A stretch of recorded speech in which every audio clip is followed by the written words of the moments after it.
This is the one he used right before that, the one he stopped posting on in 2018. In fact, his mom was even still liking his profile pictures up until 2018. But what I would like to focus on is a post that I found on his page from 2017. What's the relevance, you might ask? Well, remember, according to Clinton, he and his family have, quote, always been disconnected growing up, and he's never known what it was like to have a family until now. So that's a bit odd when you consider he wrote this on September 1st, 2017. Oh my god, it's this girl's birthday. Happy birthday to the most beautiful, humble, optimistic, down-to-earth, kindest, and amazing mum ever. I don't think it's possible for me to express how much I want to thank you for everything. Seriously, I don't think there are enough words to express gratitude in all earthly languages put together. Thank you for accepting me for who I am, even when the world didn't. Thank you for always being there for me throughout everything. Whenever I had problems or whenever I cried my eyeballs out, you were always there to let me cry on you. You are absolutely amazing, and I'm so in awe of the person you are. You are so loving, caring, and kind to everyone you come across, and it's so amazing, literally. But most important of all, you love God with all your heart and fear him, which is something I always look up to. You are my role model and literally my inspiration in this world apart from Jesus. You gave up and sacrificed so much for me and my brothers, taking care of us, driving us to places when we needed to go, despite your super busy schedule every day. You've always made a way to make it happen, and I'm so confused on how you do it, Mom, but you always do. And you do it with little complaint. I don't know how. Thank you for all the lectures, even if most of the time I don't listen, but without those lectures, I would have never known how much you gave up giving me and my brothers great lives. And most important of all, thank you for not just being my mother, but my best friend. Best friend. Just let that sink in for a second. We talk about so much weird stuff and deep stuff, and it's just so amazing how our relationship has changed to you talking to me instead of at me. You've treated me with so much respect and maturity, and I'm forever grateful. Thank you for everything you've done and everything you will do. I hope someday I can try to pay you back for all that you've done for me. I love you so, so much from the depths of my heart. P.S. I will be more obedient. So that's interesting. Best friend. We all heard that? And yes, while they could have had a falling out or become estranged after this post, based on his own words, I venture to say they had a pretty close relationship up until 2017, which, I mean, is only a few years before she supposedly died, so interesting. Could he have lost her to religion? Sure, but he also kind of seems to be all aboard the religion train here, so I don't know. Seems like at the very least he misrepresented this relationship. So when we think back to the Zach Sang interview, the mom he describes as losing to religion is definitely the same mom that he claims to have lost, literally, a few weeks later. This is the one that he wrote Chicken Tendies about, supposedly. Chicken Tendies is actually about losing my mom. And I had a talk with my publicist about explaining how to explain, because I wasn't ready to talk about it yet last year, about like losing my mom. But she passed away like 2-3 weeks after the song came out, after Chicken Tendies came out. That's why like I had to take a break, and it was like less start and stopping. But that song was actually about losing my mom. But my publicist and I found a way to like make it seem real enough, because it's still real, like losing her to religion. But I have. You did kind of lose her before she was gone, right? Because you didn't have much of a relationship with her. No, it was all gone. It was already complicated before. So there's a lot to fucking unpack there. Yeah.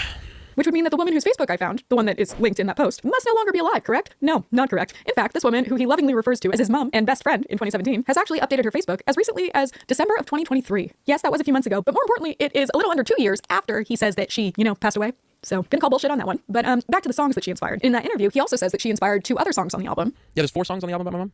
What are they? Chicken Tendies, One More Day With You, I Wish I Could Hate You for Breaking Me and Calling It Love. And no, actually just 3. There's just 3 songs. One of which was the song One More Day With You, which is also interesting because that's a song that he teased in December of 2021. The way he teased it is by saying, the love of my life passed away and I wrote this song. I mean, teach their own, I suppose, but I can't be alone in thinking that that's a little weird, right? Your mom was the love of your life? That's a little odd, yeah. But so at this point you might be like, Lily, don't you remember? He said that it wasn't his biological mom that died. It was this other motherly figure. But to that I say, remember the mom he was referring to in 2017? Because it doesn't seem like there was another motherly figure in the picture if that was his best friend and his mom who sacrificed everything for him and his brothers. I don't know, it just doesn't really line up for me. One other pretty damning discrepancy that I found is from an interview he did with Flaunt. It's a Q&A, and while I don't know the exact date, it was to promote Chicken Tendies. It was apparently right after it came out. And in the Q&A, the person asks, I saw you post that you lost someone and the feedback on the song has helped. How's your mental state? And he said, it's been better. I'm dealing with it behind closed doors and everything. I had to say something to everyone so it didn't look like I just disappeared. Chicken Tendies was one of the biggest weeks of my life, yet somehow I just left. I had to feel it out for a little bit and cry in my bedroom for countless nights. So great, so lovely. It helped my skin though. I have better skin now. I'm pretty sure it helps. Interesting answer. But what I'm more interested in is that the post that this interviewer is referencing is the same post that timeline-wise matches up with his mom dying. So that's why I find it a little interesting, because we can scroll back up and see a previous question asked, did you ever think about going down that route, making Christian music? To which he responds, maybe a couple songs here or there, just to appease my mom, to make her happy. And then he has in quotes, oh, Clinton's doing something good with his life. That's great. She's a pastor. Present tense. She is a pastor. So she always said, stop writing sad songs and write Christian songs. Maybe I'll make a couple Christian songs here and there, but I don't think I'll become a Christian artist. So multiple reasons why that's interesting. First of all, because supposedly she died already. So it's weird that he would be referring to her in present tense and saying that he would in the future make a couple songs to appease her, because according to him, she is not with us any longer at this point. But also this answer implies that she does very much know about his music and has heard his quote unquote sad songs. So then what is this little moment with Zach Sang where he says that he's so sad because his mom has never heard his music and what he's passionate about? I don't know. The thing is, like, I always wonder this every day. Like, I wonder if she even got to hear anything that I made, because she was alive when I started like the YouTube series and stuff like that. I don't know if she ever like heard it, or like, because we didn't talk like before she died. Like, we hadn't spoken in like a year or something, or like a year and a half. Like, no text, no call, no nothing. It was kind of just like, you do your own thing. It's always been that way. So I'm like kind of like accustomed to it. But I always think about that. Like, did she hear any of my music? You know what I mean? Like the passion, the thing that I'm doing with my life. Like, it's kind of like sad to think about it sometimes. The math isn't mathing for multiple aspects of this, but one more thing about his mom. In June of 2022, Clinton posted a note for the release of his new album, and it describes having a Norwegian mom and Filipino dad. And while I'm not an expert in ethnicities or genealogy or whatever sciences would determine this, I can with 100% confidence tell you guys that the woman he called mom in 2017 and said raised him and was his best friend and has the same last name as him is very much Filipino and leaves comments in Filipino. And you'll have to take my word for this one, but her maiden name is also like a common Filipino last name. So all signs point to her being Filipino, which I don't really know why he would fake that. Then again, again, I don't really understand why he'd fake any of this, so just add that one to the list. Also in the birthday post for his mom, he mentions his two brothers, and I did the math, and Clinton had told Zach Sang that he lost his brother about 3 months after he lost his mom. When I lost, like, my dad, it was a lot of bottled up feelings. When I lost my mom, it was like, I spent, like, I don't even understand. Like, I spent so many nights, like, on my couch just crying. And, like, music on my Sonos didn't stop for 3 weeks. I never stopped. It just kept playing. Like, the same song that I, like, wrote about my mom, like, I just kept playing. I would wake up, the song would be playing. I'd go to sleep, the song would be playing. It was like, I didn't do anything. Like, it was just, like, a lot of crying on my couch. It was like, a dark time. Didn't respond to any of my friends and texts. Like, I just, like, zoned out and, like, left. I just couldn't do it. And then by the time, like, 3 months later, my brother died. And, like, I'm like, what the fuck?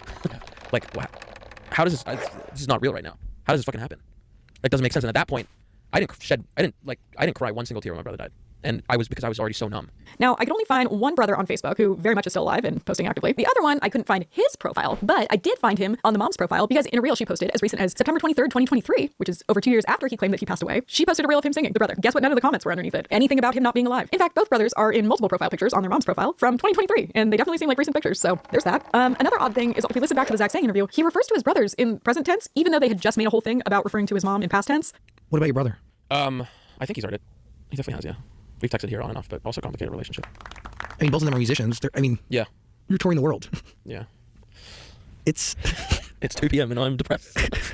Yeah. So that's interesting. I also found it interesting when he talks about his brother writing him a song, and he kind of seems like he wants to maybe distance himself a little. Because when Zach asks like if they're still close, because apparently his brother, he had paid like $250 to write a song for him back in the day. This is what he had to say. You have a tight relationship with your brothers, your siblings? What do you have? No, Brother, sister? I have 2 brothers now. You don't talk to them at all? No.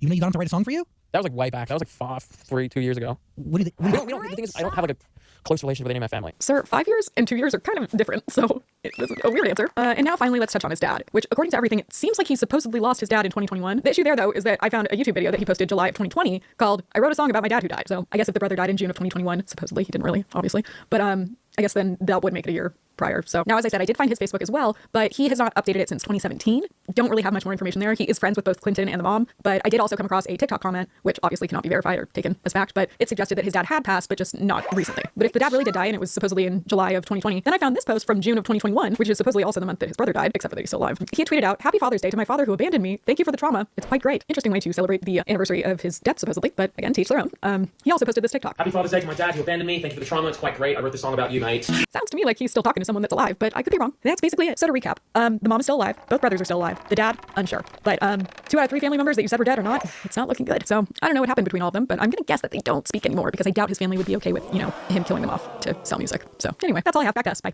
I'm sorry, but if this really is a ploy to sell music, I do think that it's a little bit darker than the surface that we're touching. Because it's like, if he really is going that dark, my whole family's dead, and that's how you're gonna relate to my music, I would assume there's more there, that he needs to explore and work on. Yeah, all in all, I don't know that this cleared up anything with Clinton Kane. I think it actually... Every clip I saw, it just made me more confused. Literally. Okay, good. I just wanted to make sure that's where I should be standing, because that's where I stand, where I'm just like, are you all right, sir? I'm just confused. And Tana wants her to make a multi-part Risa Tisa style series. She should. This is them very recently talking about it. It was really crazy, Brooke, though, because I was watching the series, and Super sincerely, I don't know crazy. anyone else who has lived it more than you. Like, anyone else who I could even be like, oh my God, that's like so-and-so situations. It's unlike anyone's situation in the entire world, except for yours with Clinton Kane. And you dated Legion. Like, you dated a man who did exactly that. Just everything. And you know what's crazy? I obviously, like, when that whole thing first happened, I was hesitant to talk about it online because I was so scared and I just felt bad for him or whatever. But like the further I get away from the situation to where I really do not give a fuck about that man anymore, I think about things every single day that I'm like, holy shit, I can't believe there's so much stuff that even you don't know that I'm like that he was lying about that. I'm like, wait, what? First of all, I want to know. I would like a Risa Tisa. Just random First of all, I want to know. Over one time we were in his car, we were on our way to a trip and he takes out license and registration. The car's not registered in his name. It's not his car. Whose car is this? Wasn't it Taylor Holder's car? It was somebody else who lived with Taylor Holder, but he kept it at Taylor Holder's house.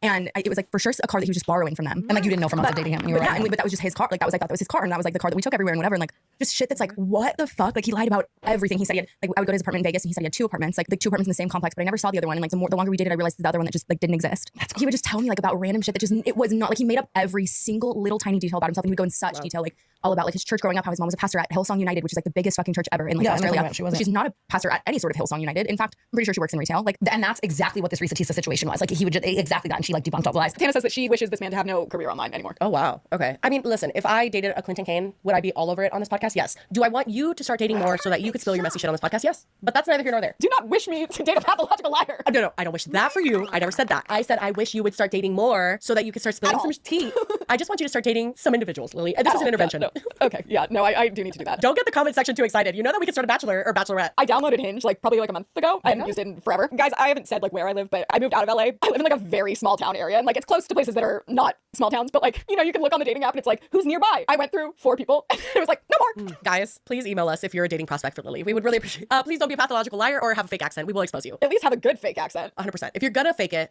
right. And I've always stuck by that. Clinton is an interesting individual. You see him on TikTok. He's just doing the same thing he's always done. He's like vibing on his own. He doesn't give a fuck. He's just living his best life. And it's Well, like, that's, I'm like, he is his biggest fan. there's no doubt about that. Yeah, he is absolutely his biggest fan. It is all the same video of him like listening to a song, being like, I think I did something, and then it's just him singing along with a recording of his Oh, it's music. not just him singing along, Lily. It's him going like this. Eyes closed, and he is just like teeth bared, and it's just the weirdest thing. Teeth bared. I need to move on from Clinton Kane because I'm losing it. And I think I'm drunk. Okay, anyway. On a much more somber note, after